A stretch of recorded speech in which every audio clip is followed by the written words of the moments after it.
La fin de toute personne sur la terre est le commencement de son éternité. Alors, acceptons le Christ afin de triompher de tout, même de la mort, car Jésus est la bouche autorisée pour parler de l'éternité. Donc, heureux l'homme qui prendra son repas dans le royaume de Dieu, car la vie avec Jésus est un espoir sans fin, car la crainte de l'Éternel Jésus est le commencement de la sagesse.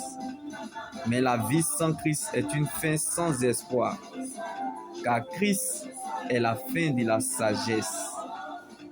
Donc, attachons-nous à ce que nous croyons. Ne nous basons pas sur l'instant T, mais restons focalisés sur ce qu'il est pour nous. Car de tous les ressuscités qui sont morts, le seul ressuscité qui est encore vivant est le Seigneur Jésus.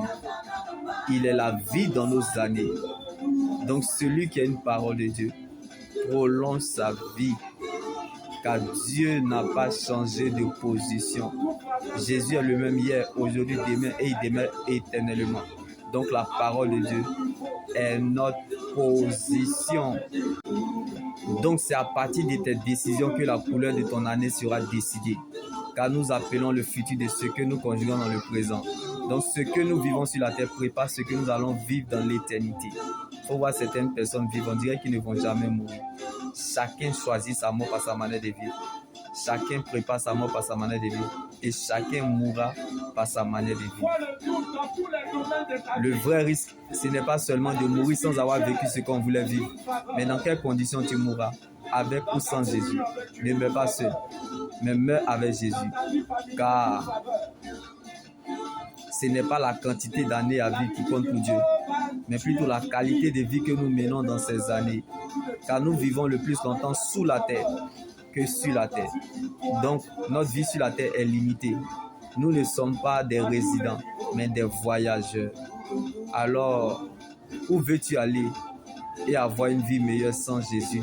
Tu auras perdu ton existence et raté ton éternité avec Christ. Tu peux tout avoir sur la terre et rater le ciel. Que tu meurs riche ou pauvre, cadavre c'est cadavre. Ta vie est la plus grande société dans le monde. Et toi seul, tu peux en empêcher le déclin. Car ta vie est comme l'emballage d'une enveloppe. Mais tu le sais, la valeur d'une enveloppe, c'est son contenu. Alors sauve ton âme en Jésus. Si tu conserves ta vie, tu la perdras. Mais si tu perds ta vie à cause de Dieu, tu la retrouveras. Car les jours d'élévation reviennent. Tu revivras tes meilleurs jours sur la terre. En effet, le Seigneur lui-même a un signal donné à la voix d'un archange et au son de la trompette de Dieu. Il descendra du ciel.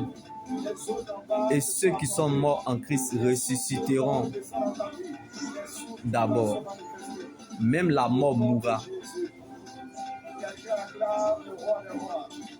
Donc, si tu crois en Jésus, même si tu meurs, ton âme vivra éternellement.